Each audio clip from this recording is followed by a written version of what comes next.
আমরা যদি বিনয়ের সাথে একটা কথা বলতে চাই, মাননীয় স্পিকার, আপনি অনেকবার সংসদ সদস্য হয়েছেন, আপনি কততম স্পিকার হিসাবে এবার এখানে বসেছেন? মাননীয় সংসদ সদস্যগণ যদি পাল্টা প্রশ্ন করে অপরিপক্ক কিছু সংসদ সদস্য এসেছে, এটা যদি আপনি বলতে পারেন, তাহলে কোন সংসদ সদস্য তো চাইলে এটাও বলতে পারবে ভবিষ্যতে যে অপরিপক্ক কোন স্পিকারের পাল্লায়ও এই বাংলাদেশ পড়েছে কিনা। কারণ নতুন সংসদ সদস্য, স্পিকারও তো আমাদের কাছে মনে হয়েছে আপনি দ্বিতীয়বার হন নাই, আপনিও নতুন হয়েছেন। আমার এক শিক্ষক বলেছিল, ফার্স্ট ইয়ারে নবীন বরণ, বলছে তোমরা ফার্স্ট ইয়ারে এবার নতুন কারা কারা হাত জাগাও। আমরা সবাই হাত জাগাইছি নবীন বরণ অনুষ্ঠান। এবার উনি হাত জাগাবার বলছে, এই পৃথিবীতে তোমরা প্রথম কে কে আসছো? তা আমরা একটু অবাক হয়েছি যে প্রথম আসছে কারা, তার পরের প্রশ্ন তো হবে দ্বিতীয়বার আসছে কারা, এটা জিজ্ঞেস করবে। বলছে পৃথিবীতে প্রথম কারা আসছো তারা হাত জাগাও। আমরা সবাই হাত জাগাইছি, আমরা তো প্রথম, এর আগে তো আর কোনোদিন আসি নাই।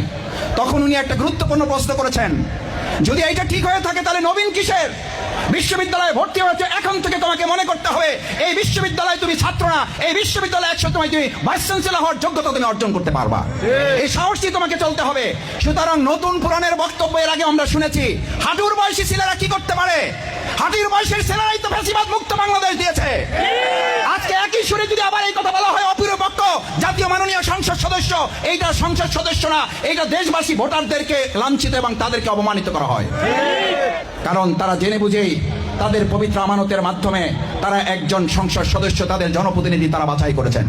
সুতরাং আমি আপনাদের কাছে এটা বলছি এই জন্য, আমরা সবাই মিলে বাংলাদেশের কথা যদি বলি, তাহলে তো সবাই মিলেই আমাদেরকে বাংলাদেশের বিভিন্ন জায়গায়, বিভিন্ন প্রশাসনে, বিভিন্ন ক্ষেত্রে আমরা লক্ষ্য করছি, চাঁদাবাজির ক্ষেত্রে কোনো প্রশাসন ভূমিকা পালন করলে তাকে ওএসডি করে ফেলা হচ্ছে, দেখেছেন আপনারা?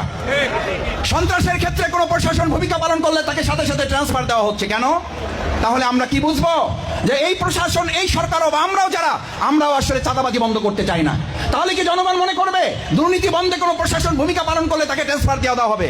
তাহলে কি আমরা বুঝবো কোন বিশ্ববিদ্যালয়ের ভাইস চ্যান্সেলর সকল ছাত্রছাত্রীদের স্বার্থ রক্ষায় ভূমিকা পালন করবেন? এটা করার কারণেই তাকে ওখান থেকে বদলি করে দিয়ে আরেকজন দলীয় ভাইস চ্যান্সেলর নিয়োগ করতে হবে। এটা কি আমাদের বাংলাদেশের জন্য এই চেহারা, এই ইতিহাস, এই ঐতিহ্যকে আমরা পরিবর্তন করতে পারবো না? এই জায়গা থেকে কি আমরা নিজেদেরকে বের করে নিয়ে আসতে পারবো না? এটার জন্যই তো বৈষম্যের বিরুদ্ধে তো আন্দোলন হলো 2024-এর জুলাই আগস্টে। আমি আজকে আপনাদের বিবেকের কাছে প্রশ্নগুলো রাখলাম, আমি সমালোচনার জন্য কিংবা সরকারের বর্তমান পদক্ষেপকে সামনে রেখে বলছি না।